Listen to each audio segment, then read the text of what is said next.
Will Ethereum or Bitcoin outperform the other during the bull cycle of 2021? Is it possible that Ethereum could achieve an astronomical price of $40,000? Guys, stick around to the end to see all the news and the evidence supporting this analysis. If you're new to the House of Crypto, then please comment, like, and subscribe to be kept up to date with all of the latest news happening in Ethereum, as well as Bitcoin and other altcoins. So guys, without further ado, let's jump into the first chart. So we've been tracking through this week the Ethereum chart, and as we can see, it's been following up nicely in this pink ascending wedge pattern, as well as staying within this green triangle. Now, what we see is, as we saw yesterday, it coming down to test here, and as we see, we've got a nice bump pushing to the upside. Now, previously we've touched on all-time highs, and although we kind of broke through, it was rejected pretty fast. If this comes up and breaks through solidly, perhaps coming back to retest, then we can see it pushing towards double this price of $1,450 towards the $28,000, $3,000 mark very quickly, as we saw with Bitcoin breaking its all-time high back in December and doubling in price. Okay, so pay attention to what's happening in the coming, this is the 4-hour chart, so this is looking perhaps the next 2 days, maybe even sooner than that, 3 days probably at a push. Okay, if it's rejected, we could see this pushing down further, maybe pushing down lower and having to retest lower down here somewhere. What I want to jump into first is sort of news that's supporting Ethereum, and then jump into Bitcoin and look at how Bitcoin is going to support Ethereum's growth and push towards that potential of $40,000 towards the end of this year in September, October time. So first of all, let's have a quick look. We've talked about this already this week, but the Ethereum chart over here on glass nodes. So this is people holding wallets of 10,000 Ethereum or more. So at current valuation, it's approximately $1.3 million. As we can see, it's hit an all-time high, came back down, retested, and is now continuing to push all-time highs. This is 4 days ago. However, it's continued on an upwards trend and will continue to do so. Now, this number of Ethereum held in exchanges has also dropped to a record low for 15 months. People moving it off of exchanges because they don't intend to be changing it, trading it into something else in the coming months. They're intending to hold that. What does that mean for us as Ethereum holders?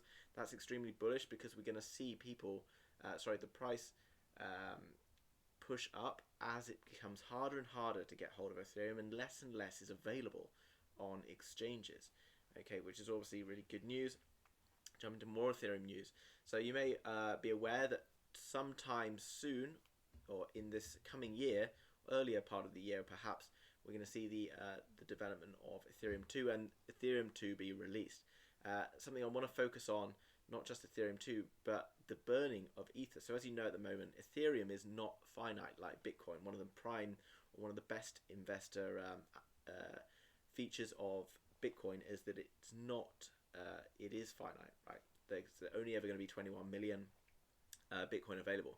However, Ethereum has been producing Ethereum. So when you make a trade or when Ethereum is used, there is something called a gas fee, which is obviously paid in Ether, and then that keeps pushing it into the system. However, what they've brought in to make sure that this happens, or it can compete with Bitcoin in something in a similar way, is a burning of Ethereum gas fees. So when fees are paid, Ethereum from somewhere else will be burned to keep the level steady and make sure that it is non-inflationary. And obviously, as we go over time, Ethereum will be lost through various, failed transactions, etc., which not failed transactions, but lost in them as people send to each other or send to the wrong addresses, etc., which makes it a bit of a deflationary asset, much like Bitcoin. Okay, so this is obviously very good news for those of us holding Ethereum, because it only means that there will be less Ethereum available, and this means over time it's going to gain value. Okay, so it's really important for us. I want to look at the Ethereum Bitcoin chart, which we've been looking at. So this is Ethereum Bitcoin dominance, and what it shows is the percentage of Ethereum versus Bitcoin. So at the moment, one Ethereum is 4% of one Bitcoin. Okay. However, this was the end here of a 3-year long trend, and then we came back down to test a low here. However, pushed very sharply in the last couple of weeks to the upside, breaking the substantial level of resistance here in this first pink line, substantial level of resistance, which we've, let me just jump into the 4-hour, which we have since come back, retested, and continue to bounce around on top of. Now, if you've seen in the past, we've looked at these ascending triangles, where we've seen some consolidation within this area, and I would expect this to continue to the upside. Okay, what does that mean? Well, the next few lines of resistance, or significant lines of resistance, are way up here. Okay, so as we've seen before with breakouts, they tend to break out until we hit the next line of substantial resistance, and here we've got it at 8%. Okay, so 8% of an Ethereum, and up here all the way at 12%. So let's just take an average in the middle of 10% to make it easier for my maths. If we're looking at a Bitcoin by the end of this bull cycle, you've seen all the news articles talking of $100,000, $200,000, $500,000 even. If we're talking about 10% of $400,000, $500,000, guys, we're looking at $40,000, $50,000 Ethereum. So yes, obviously Bitcoin will be worth more, but that's not necessarily important, guys. We're looking at the percentage gains. It doesn't really matter what we're owning, as long as we're making the percentage gains. And the way I see it is, like, I don't judge how much money I have in US dollars in terms of my crypto investments. It's all about how much Bitcoin I own. Back around here, on the sort of towards the end of January, I think 1st of January, I sold my Bitcoin into Ethereum, and since then, I've made almost 90%. Okay, so I've now could buy, if I want to buy back into Bitcoin right now, I would buy 90% more Bitcoin than I was originally holding, and that's what it's all about, guys. So Ethereum versus Bitcoin, these two should be, the primary, in terms of your crypto portfolio, the two primary areas we're keeping our funds. And watching this chart is key to understanding which one of those is where we should allocate most of our assets. Okay, jumping into the Bitcoin chart then, guys. So as we can see how Ethereum is going to be developing. We've been talking about news all week about Ethereum and how it's really starting to build up steam. But crucially, Bitcoin is where the money flows into the crypto market. Okay, as we saw back in 2017, Bitcoin boomed, and then with it, everything else boomed as well. Okay, so we saw Ethereum come up to hit an all-time high. We saw all the altcoins building themselves up into substantial market caps. And what we've seen with Bitcoin is it come up and hit this all-time high a few weeks back, and now it's fallen into this trend, or this downwards wedge. Okay, so what does that mean? So if you see this picture, just for a simple diagram, guys, falling wedges quite often, 65% or more of the time, will break to the upside. Okay, so what we see, we come up, we test our high, and we come up and we bounce a few times, and then we consolidate before breaking substantially to the upside. Well, here we are.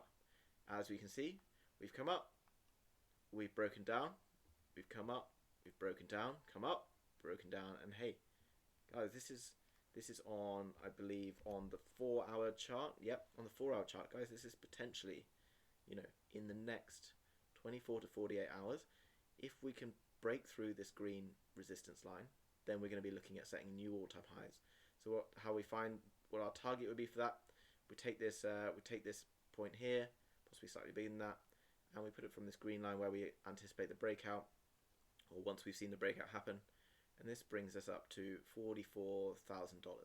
And as you know, once we get into this area, again, we're in price discovery mode. That means that we're not hitting lines of previous resistance because they don't exist. That means it's quite difficult to predict where the price is going to go, and we can refer to Fibonacci, etc.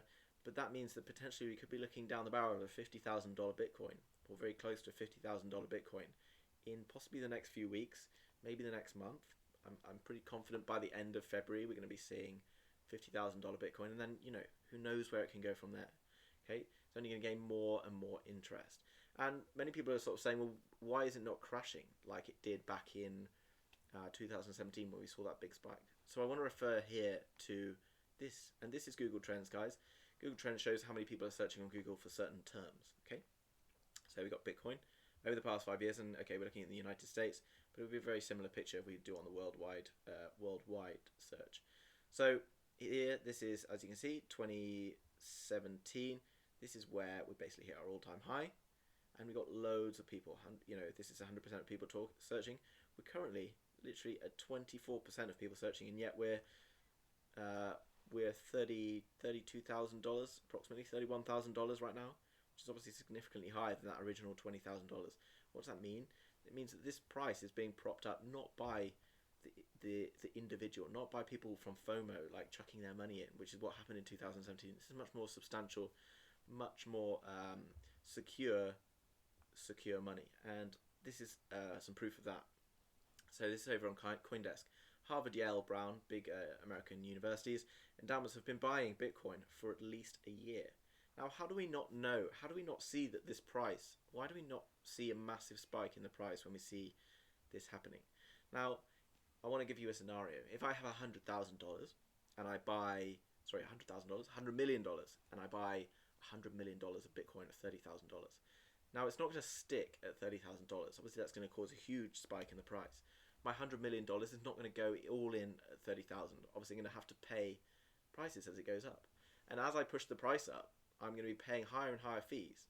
So potentially I could push the price to $50,000, but as it goes, I'm losing. And now my cost average might be pushed up and I'm paying, say, $42,000 on average. But then the price dips to $35,000 and I'm actually down. Now, obviously, I don't want to do that. So how do I start to gain a Bitcoin holding without driving the price like that? Well, I can start trading and I can start gaining that asset from other people, okay, which is fine. That doesn't affect the price because I'm buying it off other institutions and other people. However, that will soon run out. There will soon not be a supply of people who want to be able to sell it, because everyone will be wanting to hold it. And when everyone wants to hold it, and then you get all the FOMO that we get in 2017, then wow, then we have like the perfect storm of the potential huge spikes, guys, where we could be looking down the barrel of the 100,000 all the way up to $500,000 in terms of a Bitcoin price. Now, I'm not saying it's going to go to $500,000 and stick at $500,000. I can imagine if it gets to that point, then the daily trades will be, probably give us a fair few heart attacks, of how much it's going to swing around. But you can see, guys, about the potential that's happening at the moment, and this isn't as risky. Well, let me take that back. It is obviously risky. Obviously, go away and do your own research. I'm not telling you to go and invest. This is just the way I see it. I'm just sharing with you what I have researched and what I have found out. So obviously, go away, do your own research. You've only got yourself to rely on in terms of the right decision to make, okay, for you. Now, plenty of news is pushing us to believe that this is going to go to the upside. And if we look at 2017, it's a far less stable thing. Okay, everyone was chucking their money in, telling their mum, their grandma, their brother to go and buy, and that's what they did. And then the price dropped from 20,000 to 15,000, and everyone panicked because they'd already lost $5,000, and then they chuck all their money. They sell, and then it push, and then we end up down at $3,000 again. And inevitably, that will probably happen again. But at the moment, it's much more secure, it's much more stable, and this consolidation pattern we've been seeing over the past few weeks here is actually really healthy and really good for the upside or potential upside of Bitcoin. A couple of short pieces of news I just want to add on. The Nine, which is a huge Chinese gaming company, buys 26,000 Bitcoin mining machines. The price of Bitcoin is obviously high. The more Bitcoin mining is expensive, but if the price is suitably high, many people will start to mine it. There's a lot of investment going in, guys. If we come across to the Marathon Patent Group pours another $150 million into Bitcoin tokens. Guys, these are not small. These are not small figures. And if you think about the moment, Bitcoin is actually quite difficult to get involved in. I know you've gone away and you figured out how to get cryptocurrency, and that's fine. But a lot of people are not as interested or not as willing to spend a bit of time in figuring out how to do it. It's not like going and setting up a bank account. You've got to go and set up a register for an exchange or register for a wallet. You've then got to provide your passport, and all these things actually makes it quite difficult to get into. However, loads of institutions and funds are now opening up the possibility for you to invest into these funds, which takes out the barrier to entry. So guys who've got lots of money and perhaps not much time will go to these funds and start investing in them, and this will drive the price of Bitcoin and ultimately the price of Ethereum and other altcoins much higher. Guys, I hope you've enjoyed today's video. I know I've chucked a lot of information at you. If you agree with my sentiment or in information I put out, please put your comments below. Let me know what you think. Obviously, you know, welcome to disagree with me. Always sort of let me know why you disagree with me. Please like and subscribe to this channel. Really helps me to research and bring more valuable content to you. Hope you've enjoyed today's video, guys. Look forward to seeing you on the next one. Thanks very much, and take care. Bye bye.